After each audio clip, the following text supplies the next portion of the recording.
जन सुराज के अनुमंडलीय स्तर के कार्यकर्ताओं व जनप्रतिनिधियों की बैठक आयोजित।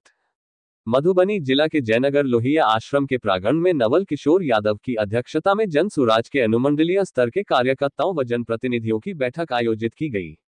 कार्यक्रम की अध्यक्षता नवल किशोर यादव व मंच संचालन राजेश सिंह ने किया। बैठक को संबोधित करते हुए पूर्व केंद्रीय मंत्री देवेंद्र प्रसाद यादव ने कहा कि मैंने वर्ष 1977 में समाजवादी नेता जननायक कर्पूरी ठाकुर जी के लिए फुलपरास विधानसभा से त्यागपत्र देकर समाजवादी कार्यक्रमों तथा समाजवादी व्यवस्था लाने के उद्देश्य से त्यागपत्र दिया था। दुर्भाग्यवश आज बिहार में समाजवादी व्यवस्था को रसातल में इन 34 वर्षों के सत्ता शासन में पहुंचा दिया गया। मुखौटाधारी समाजवादियों ने आम जनता को बुनियादी मुद्दों से भटकाकर जातीय और धार्मिक गोलबंदी कराकर अपने राजनीतिक विसात को बिछाकर आम लोगों के भावना की सौदागिरी कर अपना राजनीति रोटी सेकने में लगे हैं। बिहार की गरीबी, पिछड़ापन, प्रति व्यक्ति आय CD रेशियो, बाढ़, सुखाड़, पलायन समस्या, बेरोजगारी की समस्या, शिक्षा व्यवस्था की बदहाली में कुछ लेना देना नहीं है। सत्ता के धन और धन से सत्ता प्राप्ति का दौर चला दिया गया है। न समाजवाद, न साम्यवाद, न गांधीवाद से कुछ लेना देना है, केवल पैसावाद और सत्तावाद का होड़ मचा हुआ है। बिहार में कीचड़ से कीचड़ साफ करने का रिहर्सल चल रहा है। बुराई से बुराई दूर नहीं होगा, अच्छाई से बुराई दूर होगा। जन सुराज समाजवादी कार्यक्रमों को आगे बढ़ाने के लिए सबको शिक्षा सबको काम, बिहार को 10 अग्रणी समृद्ध राज्यों में शामिल करने के लिए संकल्पित है। न केवल संकल्पित है बल्कि जदोजहद करने तथा पदयात्रा व जनसंवाद चलाकर जन सुराज के सूत्रधार प्रशांत किशोर जी गांव गांव में जाकर जमीनी हकीकत को जानकर, समस्याओं से रूबरू होकर, लोगों में चेतना जागृत कर नई व्यवस्था लाने के लिए अथक परिश्रम कर रहे हैं।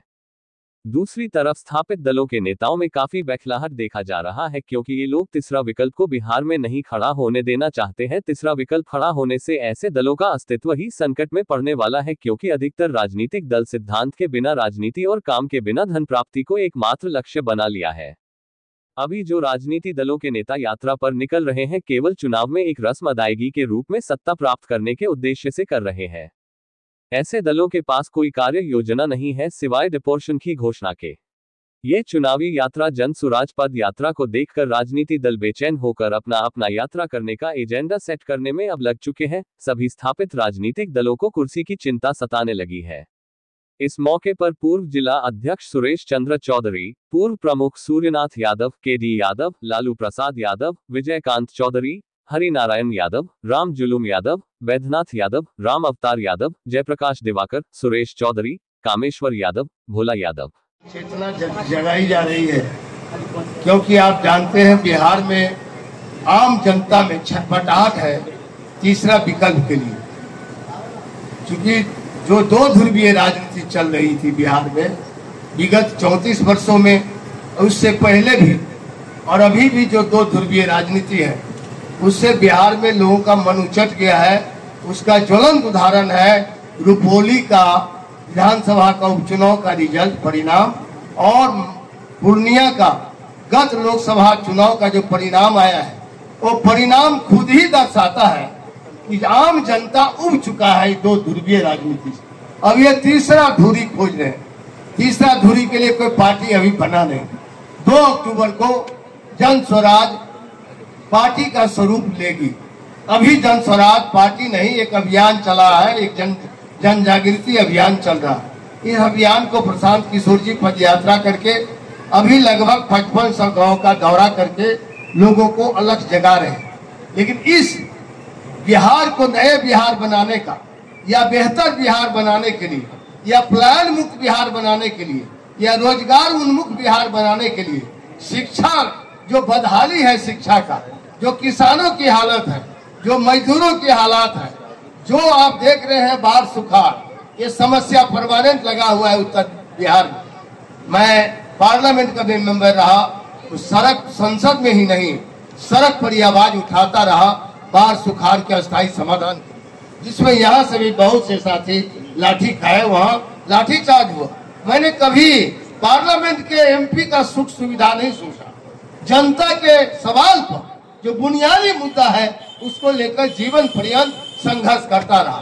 संजोग से जन स्वराज एक आ गया जो कहता है पलायन मुक्त करेंगे, जो कहता है शिक्षा में आमूलचूल परिवर्तन करेंगे, जो रोजगार उन्मुख बनाएंगे, जो पलायन हो गए हैं गरीब लोग, उनको वापस बिहार में ही रोजगार रोजी रोटी का व्यवस्था करेंगे। तो हमको याद आ गया जयप्रकाश नारायण का आंदोलन, लोक नायक जयप्रकाश नारायण के आंदोलन के हम लोग प्रोडक्ट हैं। नीतीश बाबू हो चाहे लालू बाबू हो, सब लोग उसी के प्रोडक्ट हैं। हम 77 में ही आ गए थे पार्लियामेंट में, संसदीय जीवन में। इन लोगों का भी 77 में आए हैं, केवल नीतीश जी 85 में आए, और तो लालू जी भी उसी में आए थे संसदीय जीवन में। उम्र में बड़े हो सकते हैं, राजनीति में 1 घंटे का हमसे सीनियर नहीं है, लेकिन हम आंदोलन करते रहे हैं, हम संघर्ष करते रहे हैं, हम राजनीति को सुख सुविधा का साधन नहीं बनाया। यही कारण है कि आपके बीच में आज भी जनता के सवाल पर मैं हाजिर हूँ। मैं इसीलिए कहना चाहता हूँ, आखिर बदलेगा कब? 34 वर्ष हो गया, 15 साल बड़े भाई का और अभी 19 साल से छोटे भाई का शासन चल रहा है बिहार में। क्या आप बताइए बिहार में क्या हालात है? गरीबी और पिछड़ापन में बिहार पूरे देश में सबसे अव्वल है। मतलब सबसे ज्यादा गरीब राज्य बिहार माना जा रहा है, सबसे ज्यादा पिछड़ा राज्य बिहार को माना जा रहा है 1990 से अभी तक। हम ये जानना चाहते हैं कि विकास हुआ किसका? हाँ, हुआ है बेईमान राजनेताओं का विकास हुआ है, विकास हुआ है बेईमान ठेकेदारों का, बेईमान व्यवसायियों का, और जो भ्रष्ट ऑफिसर है उनका विकास जरूर हुआ है। लेकिन गांव में जो कंटेंट ऑफ डेवलपमेंट है, किसी कम्युनिटी का विकास, एग्रीकल्चर सेक्टर का विकास, या मान लीजिए किसी समुदाय का विकास हो जाता, जो भूमिहीन लोग हैं उसको जमीन मिल जाता, जो किसान है उसको हर खेत में पानी मिल जाता, तो हम मानते विकास हो गया। बाढ़ सुखाड़ का स्थायी समाधान हो जाता, हर बार जो बाढ़ हमारे हजारों हजार एकड़ में लगे हुए फसल बर्बाद हो जाते, तो हम इसको विकास मानते। कहता है जीडीपी ग्रोथ बढ़ गया। आजकल बड़े भारी विद्वान लोग हैं इस पार्टी में, यहाँ जदयू में। हाँ बेटा, जनता दल यूनाइटेड के लोगों का दावा है कि हम 11 पॉइंट पहले कहता था 5, अब कहता है 13 पॉइंट हम जीडीपी ग्रोथ बढ़ा दिए। शायद उसको पता नहीं है, जीडीपी ग्रोथ तो ट्रैक्टर बिक जाएगा जयनगर में तो यहाँ का जीडीपी ग्रोथ बढ़ जाएगा। जीडीपी ग्रोथ तो मकान बन जाएगा अपार्टमेंट तो उससे बढ़ जाएगा। मोटरसाइकिल यदि बिक जाएगा भाई तो उससे जीडीपी ग्रोथ बढ़ जाएगा। गांव का क्या विकास हुआ? कंटेंट ऑफ डेवलपमेंट क्या हुआ? अंग्रेजी में बोलता है जीडीपी ग्रोथ। विकास दर बढ़ गया है बिहार में। ये इससे जनता को क्या मिला है? अभी बैंक में आप पैसा जमा करते हो गरीब लोग, जो आप रिक्शा से, तांगा से, या खेत में कुछ बेटी के शादी के लिए या बच्चे की पढ़ाई के लिए आप बैंक में जमा करते हो, एफडी करते हो। अब बैंक में जो पैसा जमा करोगे तो आप जो लोन मांगोगे तो 100 रुपया के बदले मात्र 40 रुपया। अब बताइए, दुनिया देश में जहां महाराष्ट्र में मांगेगा तो 90 रुपया, 100 रुपया जमा करेगा और 90 रुपया उसको लोन में कर्ज में मिल जाएगा बचत खाता से, और आपको मिलेगा 40 रुपया। मैंने बिहार हिंदुस्तान में ऐसा कोई राज्य नहीं है जिसको कहता है ये फिट नहीं है विकास के लिए, कल कारखाना के लिए, रोजगार के लिए। मतलब हमारी हालत ये है कि हमारा बचत जो अपना कमाई है, सीडी रेशियो, ये सीडी रेशियो बिहार में सबसे ज्यादा कम है। और आप चले जाइए महाराष्ट्र तो 100 के 100, 105 रुपया दे सकता है लोन, क्योंकि माना जाता है कि इसमें कमाई होगा। और यहाँ का बैंक से आप मांगिएगा तो कहेगा इतना नियम बनाएगा, इतना दरखास्त में दस्तखत कराएगा। सुविधा होगी कुछ जानने में। यह जो जन स्वराज है